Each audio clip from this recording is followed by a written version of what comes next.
Hi guys, and welcome to episode 3 of the Paws for Security podcast, YouTube/video, can't see us kind of video.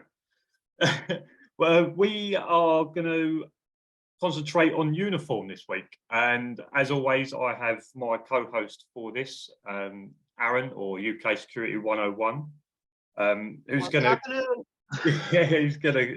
to talk us through some of his stuff. I will openly say I'm probably not the best when it comes to information about uniform. I obviously know what I wear, etc. But in terms of like standards or anything like that, Aaron is going to be much better at it than I am. This is going to be a two-parter. So in this first part, we are going to have standard uniform.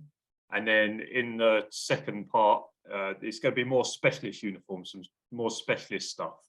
We're going to keep it relatively about site work. I'll get Aaron to talk you through like a security guards kind of uniform, but we'll kind of keep it specialist to sort of site work, stroke dog handling, and then we'll go from there. But I suppose first off, what we need to do is check in with Aaron and make sure he's okay, because I've literally given him one shout out so far. So yeah, Aaron, how are you? How is the dog? How is working life? First of all, hi everyone, and I hope you've been enjoying the podcasts, and it's good to be back. I've actually had a full night's sleep tonight, so I'm bright-eyed and bushy-tailed for once, not just Michael. Yeah, I haven't been too bad. Been working a lot. Here, there, and everywhere. You know how it is. We've had a few instances where people have let us down, so I've obviously had to step up, take a few more shifts on. Possibly might be bringing my dog out of retirement. Maybe, possibly, don't know yet. But he might be coming out of retirement to go back to doing dog handling with me. That retirement didn't last very long, did it? Yeah, well, when you've got a, well, as you've seen.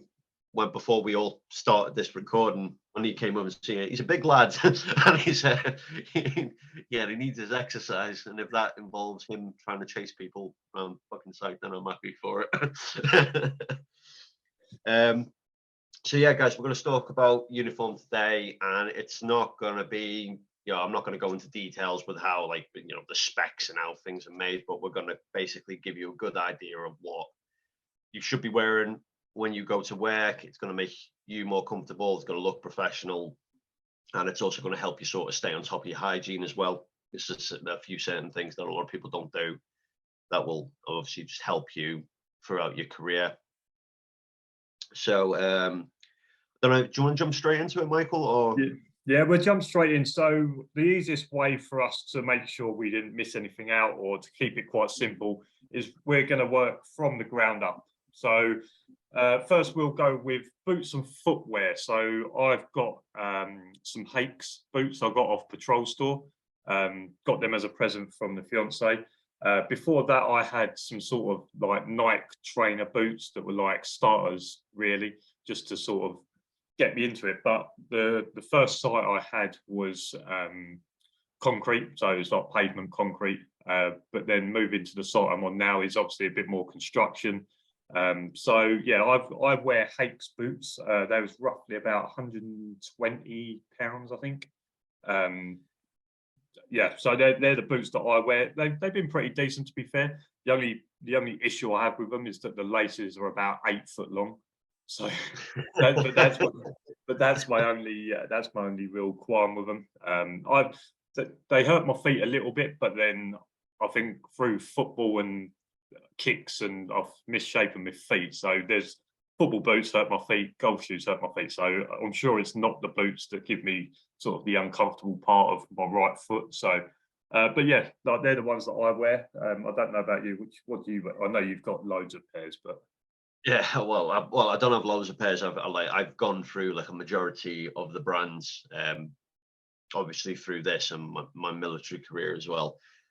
So originally, like I invested in a pair of Lowers. Now Lowers are like a really top end brand, using you're looking at about, for a decent pair, for like a pair of the GTX mountains, which are the ones I used to have, which are the high legs, so you get like the most support, and they are literally like, it's like wearing a foam slipper. You know, you just can't feel anything. It's just comfortable and warm. They're like ideal for the job, but you're looking at about £150 plus. Only benefit that comes with usually most lower boots is that you'll, if you buy them directly from the factory or from the manufacturer, you usually get like a 5-year warranty on them. So if they fail in 5 years, you'll get a replacement done free of charge, and it'll get sent out to you. So they're a good brand to go with. If you're looking for something like a little bit, lower tier than that, Altberg are always a good brand. They're commonly used by the military as well. In fact, they're issued now to like both pairs of issued boots now are Altberg. And then going from Altberg, I'd say like if you want like a budget level sort of startup, especially if you're like concrete jungle, as we say, in like an urban environment, I'd say Bates. Bates are like an American brand, but they are specifically more designed towards like law enforcement and security personnel, and a lot cheaper. Like the boots I'm wearing now, I'm pretty sure they're the GTX Spiders from Bates, and they are about £85, like straight off the shelf. And to be fair, I've got no grumbles. They work well. They're light, like wearing a pair of trainers, but they still look professional, and you can polish them up and make them look smart. So they'd be my sort of top brands to recommend for security. A lot of people say Magnums. I've had mixed experience with Magnums, but the majority of the time, Magnums, I've had my feet ripped apart. But everyone's different, so Magnums might work for you. So I'm not dissing them. If you want to take a crack at Magnums, obviously the brand's changed a lot over the years. They've obviously upped their products and put a lot more into it. So they're probably the main four I think I've heard of in like the entire industry. I think it's probably the same with you, isn't it, Michael? Yeah, I think like obviously I started off with just some Nike trainer boot kind of things, and people were telling me Magnums and Lowers, they were the two main brands that people were saying for me to get. So, but yeah, I've not heard of sort of Bates, and what was the other one? Altberg. Yeah. I'll say the reason that I got the Haix ones is they looked pretty good. I checked them out on their website. I think they're Scandinavian, and they Haix. Yeah, actually, Joe, sorry, tell a lie. 5 Haix as well. Yeah, Haix are a very like recognized brand, more towards the law enforcement side of things, not more towards the military, but they are like very well recognized. Yeah. I think Haix are Scandinavian, and I checked them out on their website. All look pretty good. The only problem is with Haix, when I was trying to get them off the Haix website, is that there was quite a charge for like delivery in that, or because of obviously like Brexit or whatever it is. It actually was quite expensive. Where if I went with Patrol Store, I was basically paying what I would pay normally just on the Haix website. So let's say the Haix website was like 120 quid, but it was like 40 quid to get them over. Where like on Patrol Store, it was like 100 quid, maybe, I can't remember, it might have been free delivery or it might have been like a 10 or whatever it is, but through Patrol Store you could actually get it. So actually trying to buy the boots directly off Haix isn't the best idea. Go through like a Patrol Store or something like that.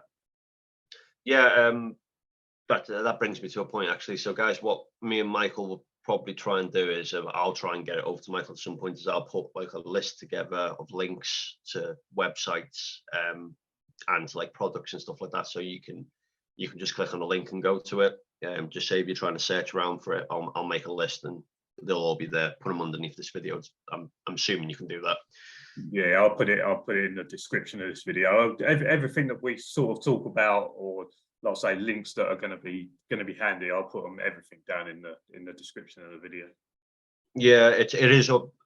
You brought up a good point there as well with boots, is that it is always good to sort of look for like a UK retailer, because some of them, the postage you will pay a lot on, especially like Lower, for example. Lower is a good one because obviously Lower, they're made in Germany, So obviously you've got to get them posted over from Germany, and then you're going to get all the tax on top of that. So, but to be fair, there are tons of stores do lowers, like even just like outdoor stores, just general outdoor stores. They usually have lowers in as well. So you like your local high street, like Go Outdoors and stuff like that.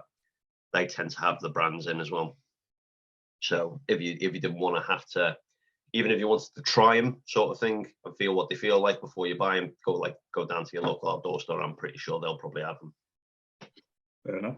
So is that everything on footwear and boots? Is that what would you wear if you was just a standard security guard in like retail or something like that? Because obviously if you was working in retail in a shop, you probably wouldn't wear boots. So what would you end up wearing in that kind of situation? So personally, I've worked in retail. I worked in like a really large shopping centre, and we were in charge of like looking after the CCTV as well as patrolling the centre. What I would say is that you probably still will wear boots more than likely, just because of the ankle support. You'll find if you're on your feet for like a number of hours a day and you're constantly on the go, especially if you're dealing with stuff, or if you do have to remove someone from the shop, last thing you want to do is be twisting an ankle and then you're out of action for the rest of the day. What I'd probably advise is just to try and go as lightweight as possible, because majority of times, if you know you're in a retail environment, you're going to be indoors. And they don't have to be these like ultra thick waterproof boots, because you're not walking around in like the worst of scenarios. So yeah, I just advise anyone in retail probably look to more towards Bates. Bates are like a good option. They've got like tons of options where it's really lightweight, but they still look smart. That's an interesting thing that you sort of bring up about being a bit more lightweight and not as heavy duty, and waterproof and that. Do you have a summer pair and a winter pair, or do you have one pair that's So currently at the moment I do have, so I've got a pair for my winter pair. I went with a budget option at the time, just because at the time I just didn't have the money to buy lowers. So I would say lowers are probably winter pair material because of how thick and well built they are.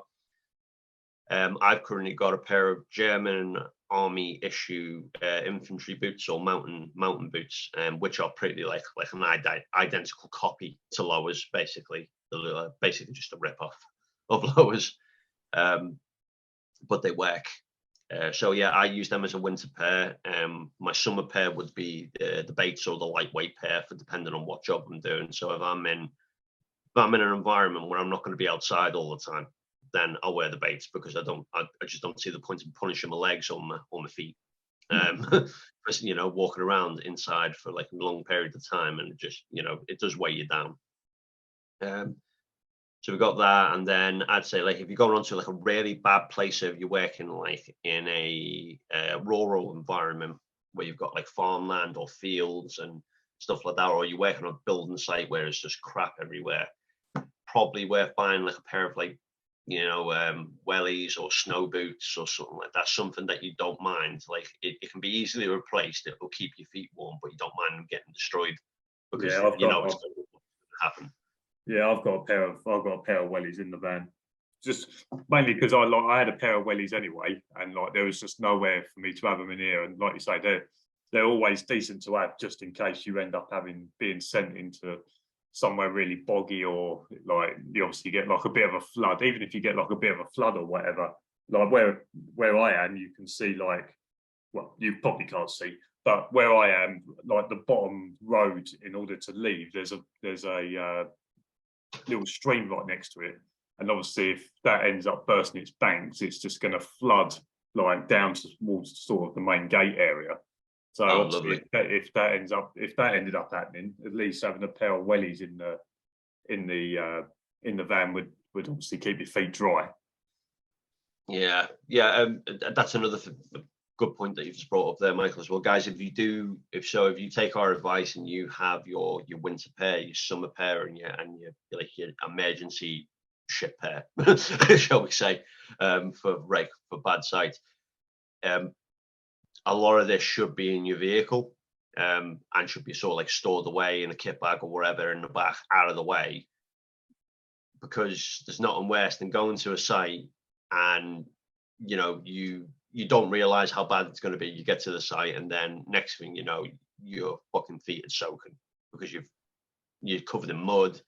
You know, your feet are piss wet through, your socks are piss wet through, and it's just going to be an all round bad experience for you throughout the night. You know, the potential for hypothermia to kick in, and then, you know, especially if you've not got heating, which a lot of us don't. You know how it is. You turn up to a site, you don't get welfare facilities. A lot of companies are like that. Lucky enough, mine's not. But yeah, so just carry spare stuff with you.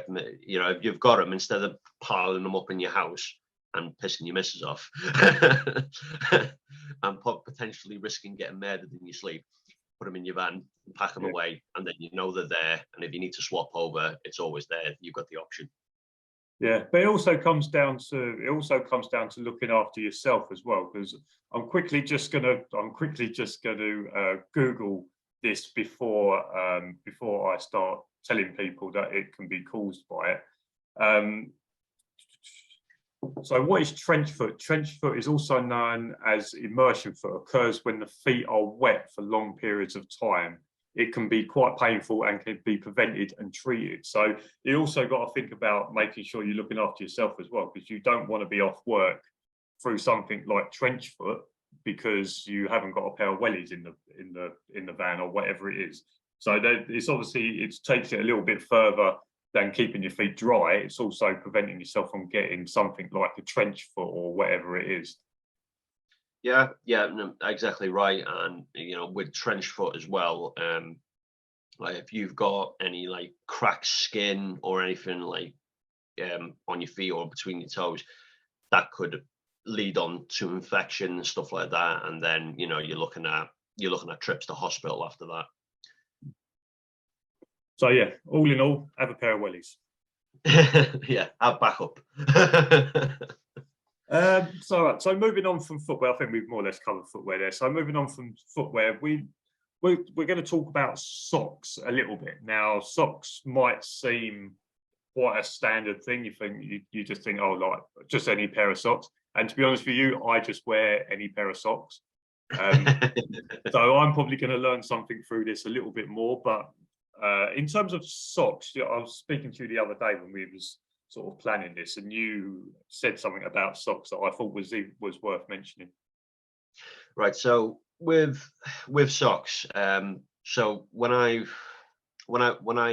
joined the army when I was younger, I was a junior. I was going through my first stint of training. What I found is very quickly is that if you do not understand how to layer up and how layers work, that you will suffer in the field. You will get cold very quickly, and things will not function the way they're meant to. So what I've learned is over my time is that for socks, you either want completely synthetic, so you want a man-made fiber all the way around, but the best socks to wear are wool. Because they're all natural. There's no seams to them, so the seams don't dig into your feet when you're wearing them. And also they naturally wick moisture away, so they stop your feet from sweating, so they can be worn all year round. So they can do summer because they'll stop your feet from sweating, so they'll regulate your temperature naturally, like they do with sheep when it's on them. And then moving like onto that, if you're going into the winter, if you've got like a slightly thicker pair of wool socks or even the same wool socks, they will still keep your feet warmer than the standard cotton socks you see everyone buy, or the sports socks. There's an old saying, don't know, like if you heard it, but cotton kills, and that's because you never heard it, right? Okay, yeah. So the old saying is cotton kills, and cotton, the reason for that is that anything that's made out of like cotton or heavy fiber like that will absorb moisture, and it will hold it for a prolonged period of time. So if you think if you're wearing a cotton shirt and you've got socks that are like let's say 50% cotton, and you're out in the field and you get wet, that shirt is going to get cold really quickly, because it's not going to dry out. Your body heat is not physically going to be able to dry that garment off. It's just going to get colder and colder and colder to the point of where it causes your body to start shutting down because you're so cold. Okay. Um, So you said, so it's just important that when you say with like the wool socks, it's about taking the moisture away and stopping your feet from either sweating or obviously being wet and then freezing. Because I think that's possibly something that people are going wrong with when their feet are getting really cold, is that they're thinking it's possibly the boots, but it's possibly not. It could possibly be their footwear. yeah, definitely. It's like so if you go with like man-made fibers, so you've got like the poly cottons and stuff like that. If it's all synthetic, it will work and it will keep your feet warm. And the thing is about synthetic fibers, they don't absorb moisture very well. So the moisture will seep out. So it kind of works like wicking, but the best is wool. Okay. And wool socks, don't get me wrong, it depends where you go, but you look on eBay, you can pick up pure 100% wool socks for like £8 a pair, which seems expensive, but when you think about what they stop you from suffering, it's worth the money at the end of the day. Mhm. You got to go with a budget pair, guys. Just make sure wherever you look, just make sure they are fully synthetic or a synthetic wool blend. So you've got the best of both worlds. So you're getting a bit of wool, but you're also getting a synthetic, so it's not going to seep in and keep your feet cold. And don't do what me and Michael done. Tie your boots up too tight and cut the circulation off to your feet. Yeah, I was sitting there the other day. I was sitting there the other day thinking, my feet are really hurting, and then I realised I'd done the lace up, and it was right across the top of my foot, and it was sort of cutting off a bit of the circulation and that. Right, so moving on from socks, we go into underlayers now. I wear I've got a pair of got 3 pairs of Nike sort of skin bottoms. So I've got like a really thin pair, which I'll wear in the summer. And then I've got some thicker pairs for the winter, obviously, just to try and keep the breeze off, the cold breeze going through your trousers or whatever it is, just giving yourself another layer. So I've got sort of 3 pairs in different sort of, what's it called? Densities, let's say densities. That's the first word that comes to my head, so we'll go with that. And then I've got an array, as someone that plays golf, plays football, I've got an array of undertops, from sort of like thin short sleeve ones to thick long sleeve ones, different things like that. But like underlayers for me, even I wear sort of the really thin bottoms in the summer. Yes, it might be a bit hot if you're in direct sunlight, but to me, it just makes you feel a little bit more. I think because I'm used to them in the winter, I just feel a little bit more ready for anything. If you get what I mean, like I feel like in this job, if you don't feel athletic, or you don't feel ready for stuff, I think when stuff happens, you can be quite slow. So I feel like just wearing them bottoms, I feel a little bit more ready and a little bit more athletic. Whether that's just mental or what, I don't know. It possibly could be, but even if it is mental, mate, all of it helps. At the end of the day, if it helps stay on the ball, then. In terms of like, I just wear like Nike ones. I think my tops, I've got some Nike ones, some Under Armour ones. You're probably more specialized than I would say probably your normal sports brand. So I'll let you possibly say the better options. I wouldn't say more specialized. So there's underlayer or base layer, what you want to call it, sort of fits in with socks as well. So there's 2 types. There's one that's like that's thermal driven, so it's designed to keep heat in. However, some of them are designed to keep heat in, but they're not designed to let moisture out. So they'll work for a prolonged period of time up until the point where you start sweating profusely, and then you will start to get cold.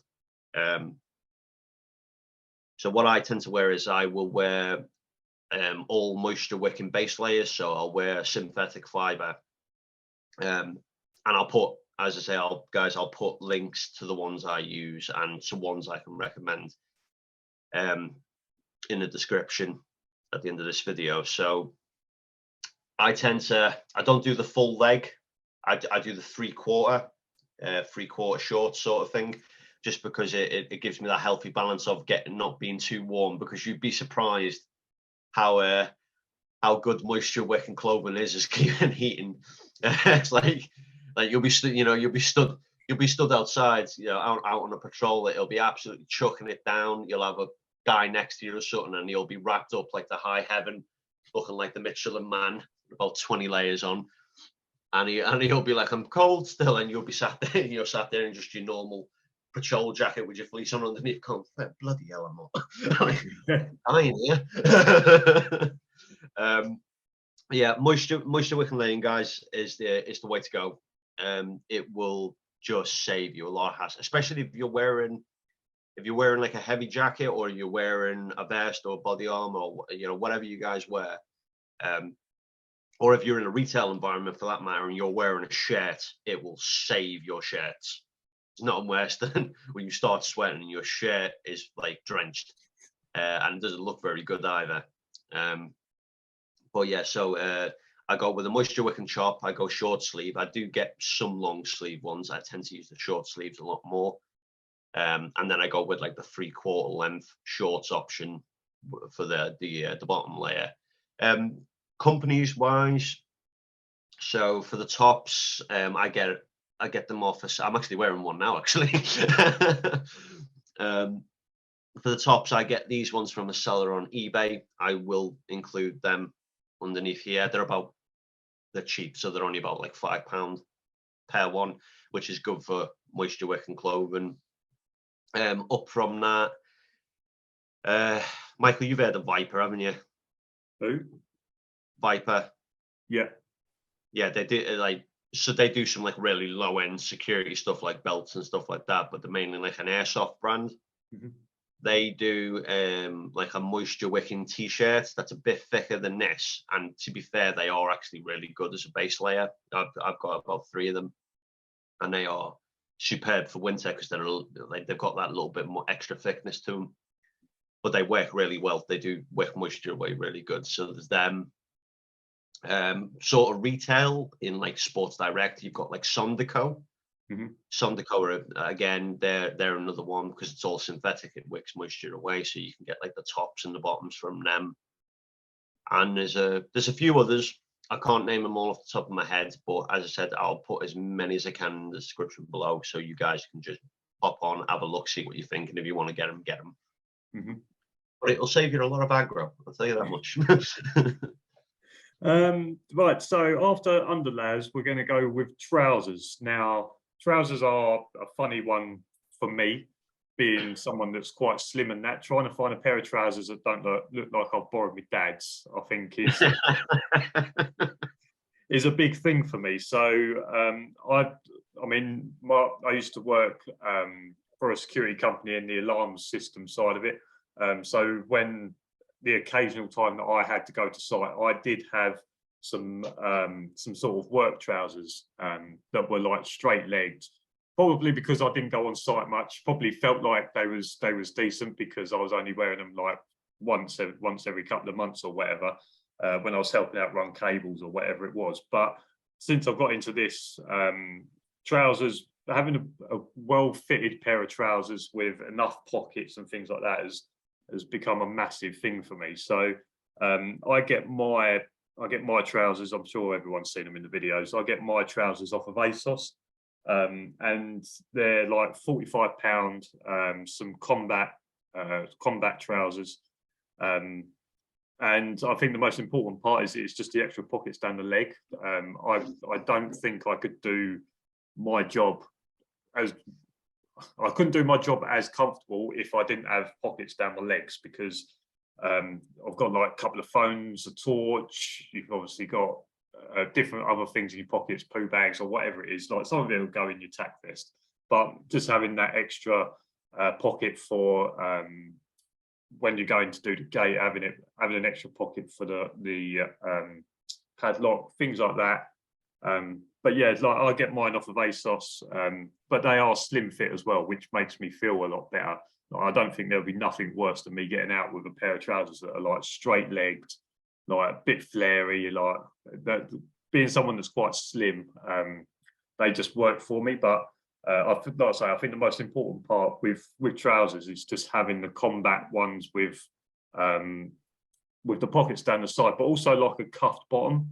Like the reason that I probably buy my trousers a little short, so I'm like a 34 leg, but the first one I got was like a 32 leg, with a cuffed bottom that sat above the boot, because again, there's nothing worse than having really wet bottoms of your trousers where they've been dragging on the floor, or there's nothing worse than working a site like I work with, obviously like stones and things like that, and then they end up getting ripped and frayed, and you're just looking a little bit untidy. So like having a cuffed bottom as well that sits just above your boot, I think is decent as well. Yeah. Trousers are a bit of a weird one, because everyone's different. Everyone's got sort of different preferences. So what you said about having pockets on yours, like I have pockets on mine, but I can't stand having stuff in my pockets on my pants. I generally can't stand it. It fucking drives me insane. Like it really does. Like it really gets to me. It's like if I'm carrying stuff, it's either going on my vest, or it's going in my jacket up close on my chest where I need it to be, so I can get to it quickly. I can't. Yeah, as soon as something's in my pockets and it starts moving about, I'm just like, like you know, stop moving. So pants wise, I mean, there's a couple of good like basic options out there. So Viper do some sets. They're not fantastic.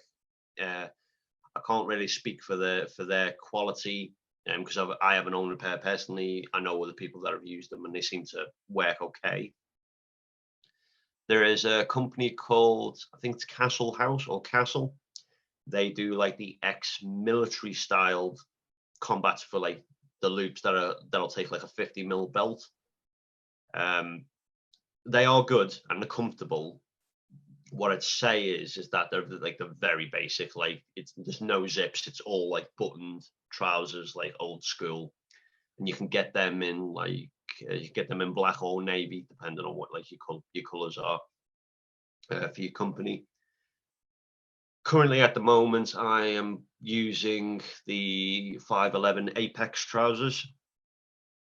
They're one of my personal favorites just because they've got like a really sleek fit, and they sit nice and straight, so they look smart. But because they're part Cajora, part elasticated, so everything will extend and stretch. So if I needed to put something in my pockets, like I could fit 2 rifle magazines in one pocket, like they are like military designed. So there's plenty of room. Plus, I can flex in them. That's one thing I can't stand about like when you're wearing pants, is when you feel restricted. You know, if you're getting in and out of a vehicle all night as well, there's nothing worse than getting in the vehicle and going, and I have no crotch anymore. I must admit, with the trousers I've got, how many pairs of trousers, how many pairs of working trousers do you rotate at one time? 1 second. 1, 2, 3, 4, 5. I've got 6 pairs. 6 pairs. So I normally keep maybe 2, possibly 3 pairs, and obviously just like rotate them, or I'll wear 1 pair because I work like 4 days, and then I've got like sort of Friday, Saturday, and most of Sunday to wash them. Normally I can like wear them up till Friday morning, and then I can wash a pair to be fresh for Sunday. So normally I might wear 1 pair until they like fall apart, or they start looking a bit uneasy, and then I'll move on to the next one. So I normally have like 2 or 3 pairs. But the last 2 pairs that I've had to get rid of is I was because I wore black underbottoms and I had black trousers on. One day I got back from work, and the fiance was like, you know, you got a rip in the backside of your trousers. I was like, no. And it was like by my right back pocket, it had split, and two pairs in a row had split in that same point. But I think again, it's just like that. But I've been wearing them for probably like 6-7 months, and it was just the constant getting in and out. And obviously, if when you get into a right-hand drive car, you obviously sit down on that side first. So it's the constant like you say, the constant stretching of that material that it just ended up splitting. But I could have been walking around for like a couple of days with that slip in the back and just not even realise, because you don't work with anyone either. There's no one to turn around and tell you, you've got a rip in the back here. But yeah, that's but like I say, the last two pairs, like after a good 6-7 months, they sort of ripped by the back pocket and that. But yeah, I think it's important to have at least one, possibly two backup pairs, so that if the washing doesn't get done, or if you get a pair really muddy and you've got a shift the next night, that you got another pair just to slip on straight away, and you haven't got to worry about it. And I sort of work on, I have sort of a couple of backup pairs, and then when one rips by the back pocket, then they just go in the bin, all the same ones the next day, and then all of a sudden you've now got a couple of pairs. And like I say, then I just wear them until they look untidy, rip, or they just need to be changed. Yeah, that's as I've been there, mate. I've been there, rip trousers. Yeah, I think we've all been there. So the ones I've got on here, the 6, so they're a mixture. So I've got the Apexes, and then I've also got the 511 ripstop BDUs, which are like a really thick pair, 2 of them. And I have a backup pair in my kit bag in the car as well. So if I do rip my trousers on site, I can change them out there and then. Also, to be honest, that's a good drill anyway. Just keep spare uniform in your bag. So it's always good to have like a spare one. It doesn't have to be anything mega. It could be something like that you used to use ages ago. But in the event of you piss wet through, or your clothes ripped or anything like that, then it's going to be better than sitting there drenched. Yeah. To be honest with you, the one thing I should carry is probably a spare pair of trousers. I've got a spare top and that, and things like that, but I probably should have a spare pair of trousers in the bag. But I like to live on the edge. I like to You like to live on the edge up until the point your trousers get ripped again. And this time on the crotch.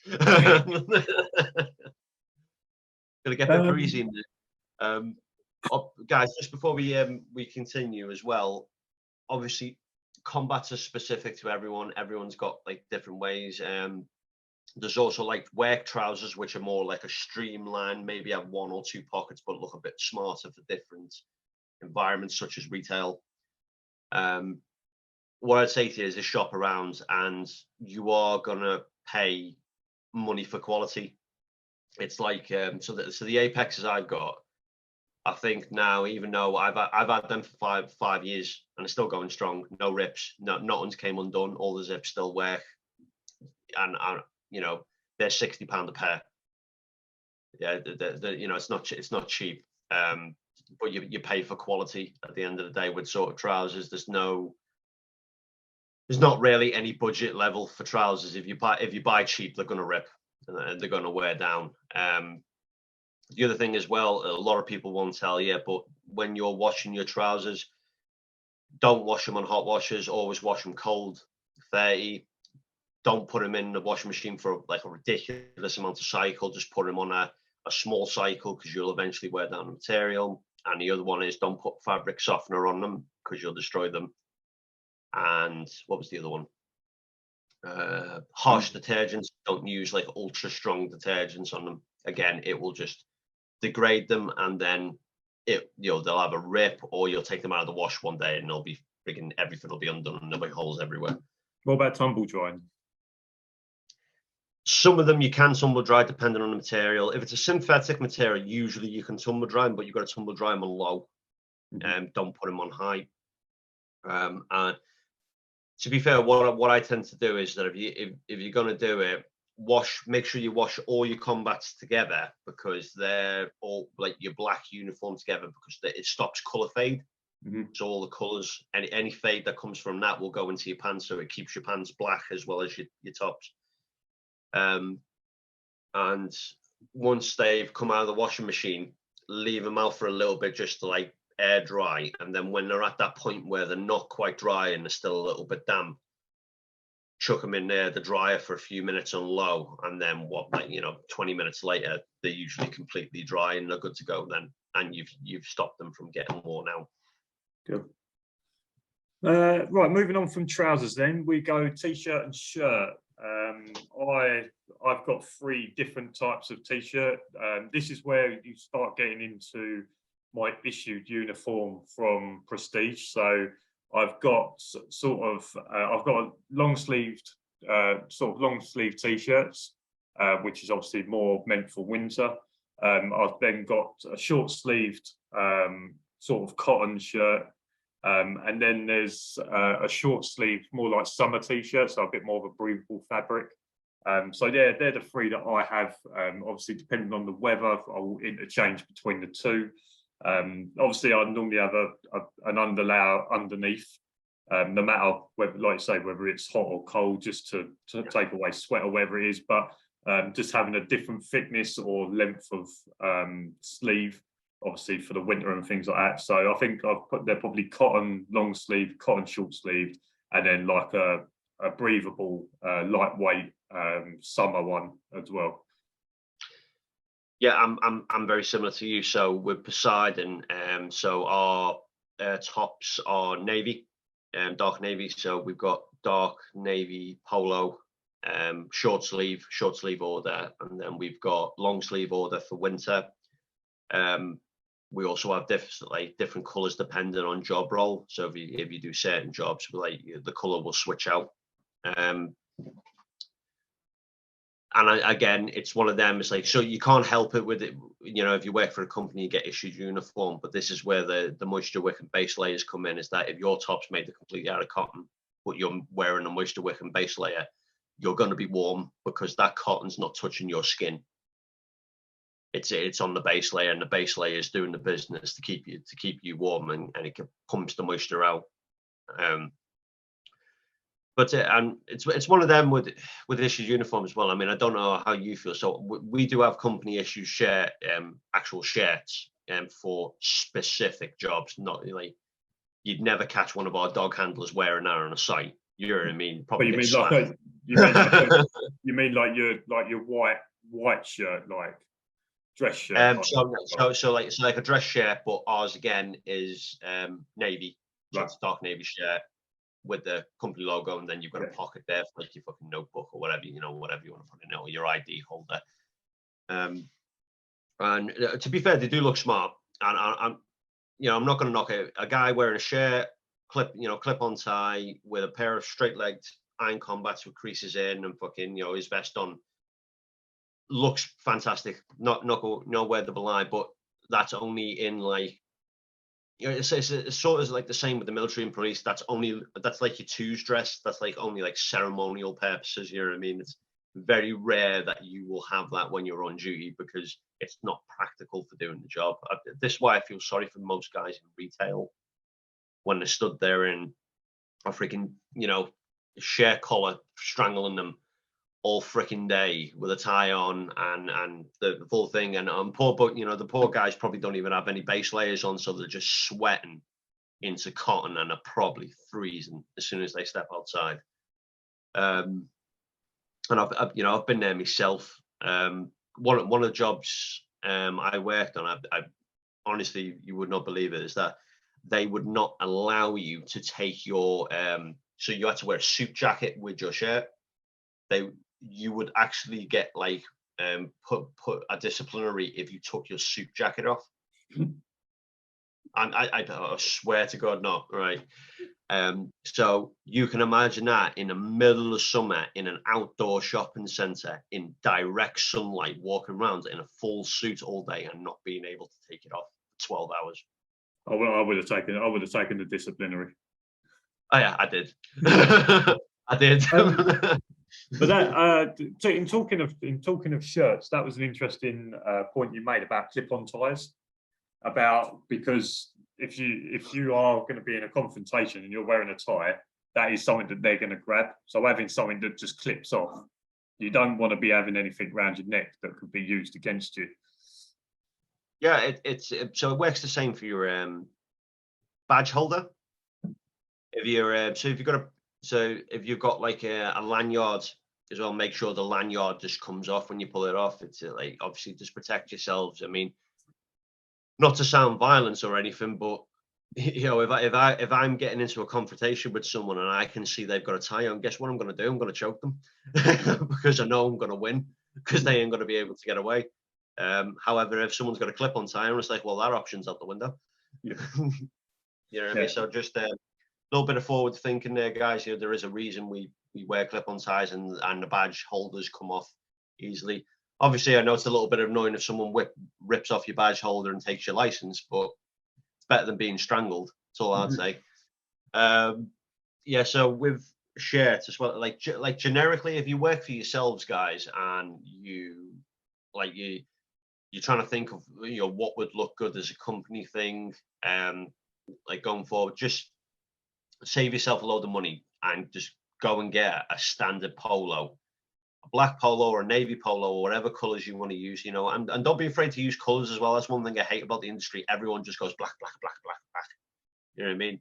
What's wrong with a freaking, a dark tactical gray polo top with black combats? That would still look smart. With a gray jacket. You know what I mean? It's not, you don't have to be black, black, black all the time.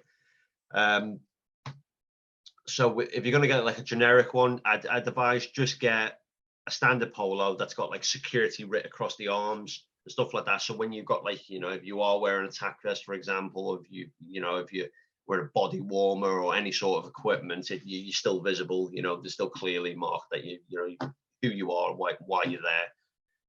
Not so much as front and back, because that doesn't really matter, because 9 times out of 10 you're not going to be walking around in just a polo. You're going to have a jacket or of some sort of description on. Where do you that's probably what where do you sit on high vis t-shirts? So you can get like long sleeve, short sleeved like t-shirts with high vis. Yeah. But you could obviously get branded with dog handler and that on it, or like a company logo. So that sort of is your high vis stroke t-shirt. Where do you sit on them? Do you think they're decent? Or? So they do have a place. The only thing I find difficult with them is that, so, as you said, Jay, you could get the like dog handler or security put on the arms and they probably would look quite professional. But the only problem is you're not going to walk around in just a t-shirt and dead the night. Mm-hmm. So that high vis is now no longer high vis, because you've got a black jacket over the top of it. So they're more for day stuff rather than anything. Yeah, it's and then you've got the other. Oh, bloody hell. Then you've got the other thing as well as that, if you're wearing that as your high vis, and then you start putting like the likes of fucking attack vest on and stuff like that, again, it's just going to be diminished. What I'd advise is just get like a company, if you got like a company issue one, like the high vis bibs, the high vis just to throw over ones.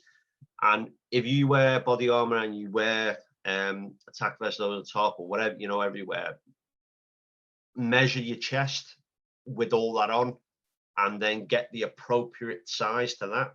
Mm-hmm. So if if, like, for example, I'm a large, but my high vis is an extra large, because then when all my kit's on, I can still pull that high vis out and chuck it over the top, and I've got high vis on, and then I don't have to bother with any other high vis kit.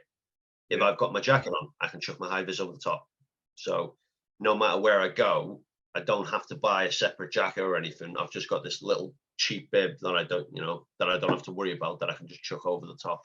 Yeah, I made a bit of a mistake. Well, not a mistake. That's probably the wrong way of putting it. But yeah, for example, so when I'm like small t-shirts, might have a medium, but I'm more small t-shirts. If I really want to look muscly, I might go extra small. But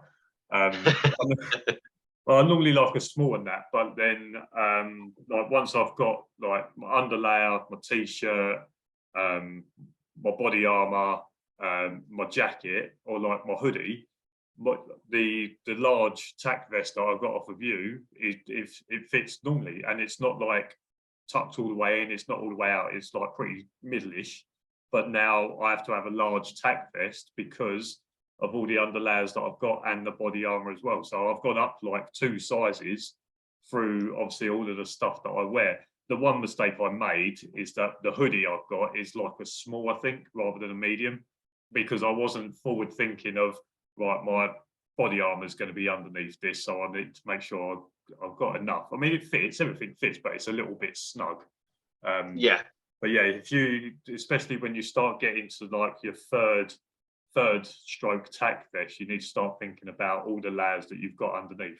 In the summer, when you possibly only got a t-shirt, your body armor, and a tack vest on, then obviously it's not that bad. But like I say, when you're coming into November, December, and you've got like 4 layers underneath your tack vest, you need to start thinking, well, actually, I'm going to need a bit bigger. You don't want to get a small, and then have to have it all the way to the end, or once you open it out, it's still not big enough. Yeah, and do you know what, you brought up a good point there as well with like measuring for your kit, as we're talking about tops and shirts at this point. So if you're going to wear like, so when we talk about body armor, you know, that doesn't just mean like, you know, we don't expect you to go out and don a plate carrier, you know what I mean? So you can get stab resistant clothing that you can wear underneath your shirts. You can get covert body armor and stuff like that if you're working retail, so the manager's a little bit of a pussy and doesn't want you to be wearing body armor because he thinks it looks aggressive, but you want to wear it because you deal with people with needles and stuff like that. I've been there, I know how it feels. Make sure you size your shirt for the extra room that you're going to need, because there's nothing worse than putting a shirt on and going, I can't freaking move. Looking like the Michelin man rolling into work. Hi guys. So yeah, that's another good point. Yeah, with size and as well, we'll talk more about this in part 2 about like the tack vest thing. But like with tack vest, it's size and wise, this is why you want to sort of go for like a high-end brand more than a generic one-fits-all jobbies. It's because like the generic brands like Niton, for example, like the one I sent you, Michael, is they will have a size chart. So they will have a chart that will show you for like the measurements of the difference. So if it comes to summer and you're just wearing less layers and just your body armor with a t-shirt and your vest over the top, because now yours is adjustable, it will adjust to the size you need it for the summer. You know what I mean? So it works in that sense. But yeah, take the time, guys, and you know, think it through. Maybe at some point we will actually have a discussion about how to layer uniform, like on one of these podcasts, where like where to put your body armor in between layers, where to wear your tack vest, when to swap it over between your coat and your tack vest and stuff like that. Yeah, well, maybe we'll do that in part 2 once we've gone through everything. We'll talk about how to layer. Yeah, good point. Yeah, we might as well do it whilst we do it. We might as well do it while we're talking about uniform. Otherwise, we'll say we'll do it and then we'll move on and never do it. So. Yeah, well, yeah, it's a good point. I don't know. Might possibly be worth having a video in with that at some point. I'm not putting a video up of you getting dressed. That is, I am not doing that to everyone. Just because you want to keep me to yourself. Okay, moving on from t-shirts and shirts. I think we covered most of that. So jumpers. Jumper. I've got a sort of cotton jumpers from Prestige. I don't actually wear them because through all the washing of that, they've actually shrunk, and the bottom of the jumper is now too high, especially when I've got layers on underneath. It starts getting up like above my belt line, which makes me feel ridiculous. So I've actually got I wear a Nike sort of running stroke golf jumper. So it's my sister works for Nike, so this is why you'll hear me say Nike quite a lot, because when it comes to Christmas or presents, it's much easier, much cheaper for her to get Nike stuff. But she actually got me like a running jumper. And for this time of year, it's really good. It's not like thick, but nothing really gets through it. But one of the other good things about it is it actually has sort of the thumb holes, so you can pull it down and use the thumb holes to keep like your palms and all that a little bit warmer if you want to, or if you just want to make sure that when you're putting when I put my jumper on, when I go to put my hoodie on over the top, when I put my arm down, it doesn't all bunch up to your elbow. It can make sure you go all the way down. But that's what I wear. Like I say, it's just another decent layer. Something that's not too thick, something that's reasonably thin that won't let it through. But again, if you've got a long sleeve under top, a long sleeve top, you possibly won't need a jumper if you've got a decent jacket. Yes, so very similar to you. In my kit bag, I carry a jumper of similar description. So it's called a Norwegian. Obviously, it's from the Norwegian Army. You see them a lot now because they're not issued to the British Army anymore. They used to be in olive green, but you can get them in black. They pop up every now and again on the internet. Most of them are brand new. That obviously they're still made, so you can get them brand new sense from over there. They don't cost a lot, but they're like a microfiber fleece inside, and they've got like a full zip up neck, so your neck and your face is covered, from shield from the wind. Now they're not ultra thick, and they're quite baggy.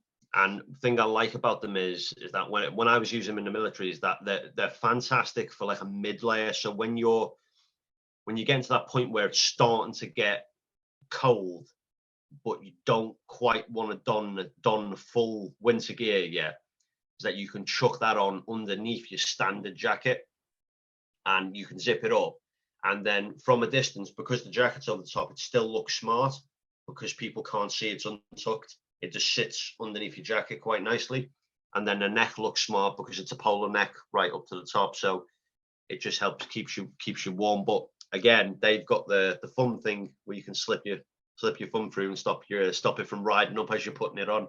Yeah. Oh, that is just the most annoying thing. No, it's just the most annoying thing when you go to put your hoodie on and everything bunches up by your elbow, and then you've got to try and go in, reach to get hold of the jumper and then pull it down. Like that is the worst thing for me. So having them thumb holes, put the thumb holes in, put my jacket on, release the thumb holes, and then just tuck it back up. Jobs are good.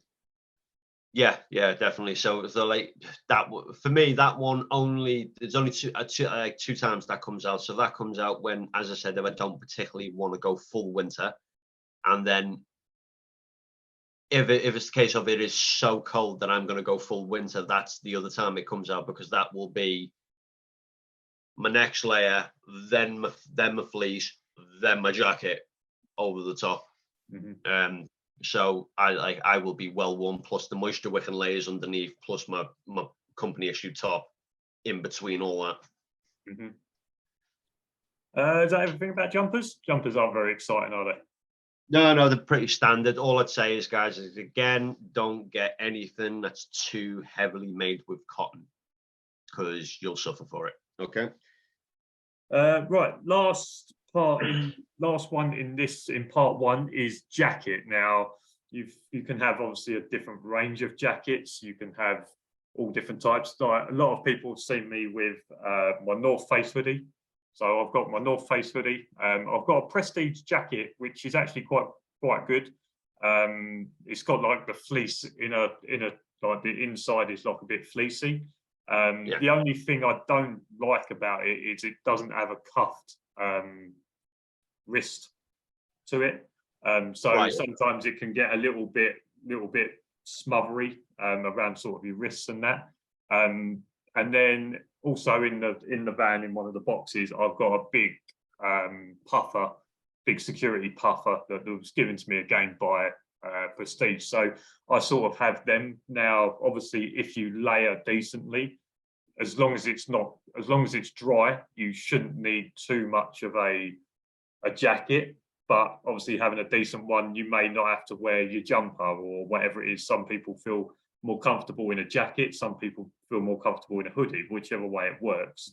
But yeah, that's how I sort of go. So I've got the hoodie, or I've got the Prestige with the wool inside, or I've got the massive puffer. Probably the massive puffer if it's absolutely lashing it down, because it's quite easy to dry then, rather than something like a hoodie or the Prestige jacket that I've got. Yeah. So with jackets, so it's a weird one with jackets because it comes back to like the layering system. You're probably sitting there, Michael, going, "I freaking hate this guy now." So you've got all your original layers that we talked about. Then you've got your standard patrol jacket, as I call it, and that's the jacket you're going to use 9 times out of 10. We do get issued ones from my company. Although mine has been now changed to my rain jacket because it is so good at keeping moisture in. You sweat like crazy in it. Even with moisture wicking clothing, like you are like drenched within like half an hour of having it on, even in a cold environment, because it's that waterproof. So that like brings me to my subject is that when you've got jackets, you'll have your standard patrol jacket that is designed to keep you warm, and it's designed to be functional for when you're doing your job. Then you will have a waterproof jacket or a rain jacket that's separate. Now, how I do it is that I will have all my gear on, I will have my jacket on, and now if it starts tipping it down, my rain jacket will be like 3 times my size, like double XL. And that means that I can take that rain jacket and wrap it over the top of everything. It will go over the top of every layer I've got on, zip up nice and tight, and I am completely protected from the rain, along with all my equipment and my layers underneath, so they're not going to get wet and I'm going to stay warm. That is how I do it. In regards to buying a jacket, there are a lot of good brands out there. Again, 511 are a good one. I currently have a 511 3-in-1, which I think is like perfect for like dog handlers, just because of the way the pockets and the back is set up. My dog is currently murdering the postman. That's very on brand. If there was ever going to be a dog barking at a postman that interrupts a podcast, I think it would be this one. Yeah. I think he's just eating my mail as well. And so I use that as well. That's really good. It's got a really good pocket set up, and it's made like really high quality materials. However, they are expensive, I'm not going to lie. They do come with a zip out fleece though, which is nice. So you've got the extra option is that they adapt to different jobs. So if you need to go just a fleece, you can do, because it's designed the same way the jacket is. If you need to go just with the jacket as a shell, you can take the jacket off, just wear the jacket on its own as a shell. So it's kind of good for all environments. And then going on from that, you can look at the likes of Niton 99 now. I did a video a while ago when I started my channel. I did a video of the Niton Mission 4, and that's again very similar to design to that. Really good setup. Comes with fleece, fold out ID patches, the wax, and to be fair, for £100, I can't grumble, because the quality was enough for £100. I mean, if you're thinking that the 511 jackets, they are better quality, but you're looking, unless you get one second hand, you're looking like £150, £200 plus for a jacket. Which I tell a lie, they are worth it. That jacket I've got there, I have had that since I started dog handling. I've not had one zip break. I've not had any of the Velcro fail. I've not replaced anything on it. I've not replaced any of the clips. The fleece is still going strong. You know what I mean? And it has got a lot of use. Yeah. So again, it all comes down to preference, guys. If you get issued stuff, obviously, I know you have to use it, but if it's not practical, you've got to sort of adapt and go, right, well, I can use this. If I put this underneath it, it'll stop me from sweating as much and it'll keep you warm. If if you've got the choice to get your own stuff, I'd advise investing in some decent kit. Waterproof wise, like waterproof jackets. For a cheap one, there's a company called bear with me. I think it's Toggle. Is it Toggle or Froggle or something like that? I will get the exact name and put it in the description. And they've got a jacket called the Bullfrog, which is like an ultra lightweight waterproof throw over jacket. It's designed for like fishermen, but they come in black. They're really cheap, and you get one like a double XL, depending on how much you're wearing. That can just go over the top, and it's just going to keep you dry. It's something you can just keep in your kit bag, and then obviously if the heavens open, you've got it there. Yeah, as you was talking about that, sort of the waterproof side of it, I realised that we hadn't really said about waterproofs. Now that should come really as a bit of a standard in terms of sort of waterproof trousers and waterproof jacket.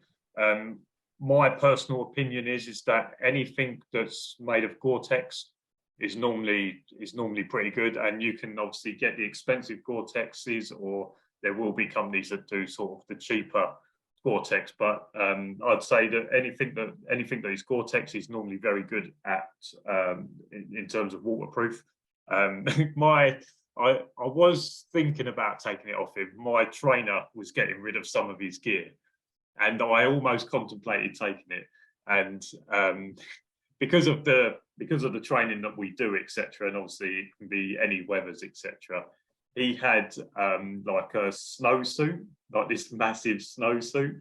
Because in training, when he goes and does patrol, and he wants to go and lay down, he obviously doesn't want to get wet, so he wears like this snowsuit. And he said that there has been shifts where it has just been crap the whole shift, and he just has this snowsuit that he just slips into, and he said it's like walking out in a sleeping bag and going doing a shift. But he said when I come back in, I'm dry as a bone. I've got no problems. I'm not cold or anything like that. But just a quick mention in terms of waterproof, sort of like Gore-Tex, that sort of stuff. Normally, like I say, not necessarily getting stuff from skiing shops, but normally that stuff is obviously waterproof because of the nature of the sport.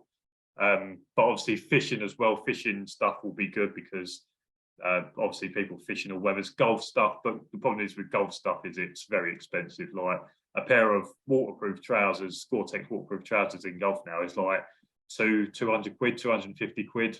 Like, but you're paying for the golf name. So probably like ski, fishing, anything with Gore-Tex is probably my personal favourite. Yeah, you're very right. Gore-Tex is probably the best thing out there.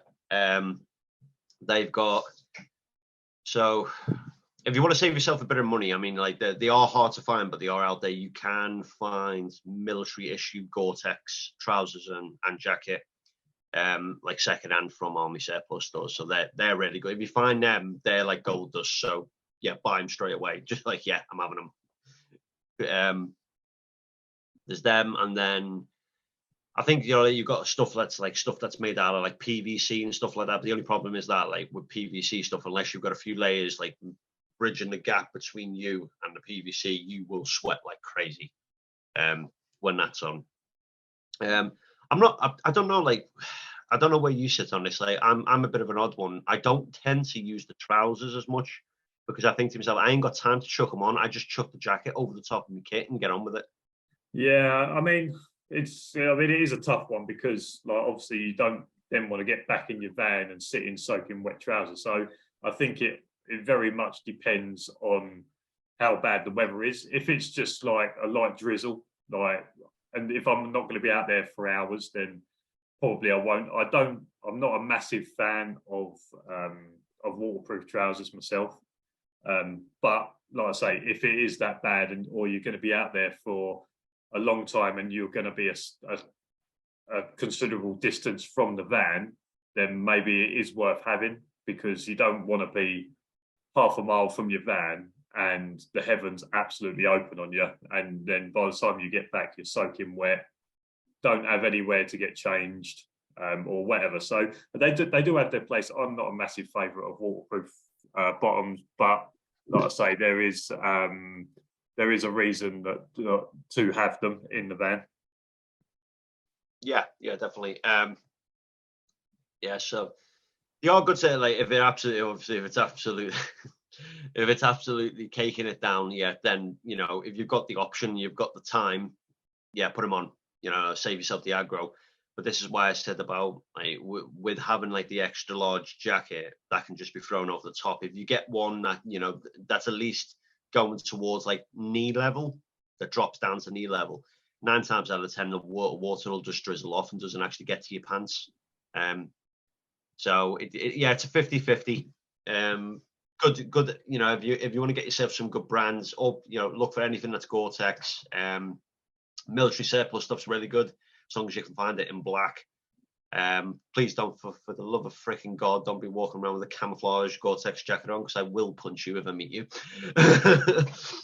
And then you've got the you get rain suits from like Regatta as well. Regatta do a few. They do like a full bottoms and top rain suit. So there are options out there, guys. You've got to shop around. I mean, it's hard to put put a pin on it, getting the perfect one. I mean, there's Niton do a waterproof ripstop smock, which is like designed for like their firearms unit sort of thing, but like it is humongous. So like, it will cover you, your gear, your layers, anything. Like you will get in it, like no shadow of a doubt. Probably another person will be able to fit in there with you. But like the way they're designed is that they're pretty waterproof, but they're not completely, because they haven't got tape seams. So again, and then you've got the options of sprays. Is like you can get hydrophobic spray, and you can coat your waterproofs in it. And the hydrophobic spray is literally what it says, hydrophobic, so it doesn't allow water to seep, it pushes water away. So you'll literally be looking at your arm and you'll just see raindrops just go here.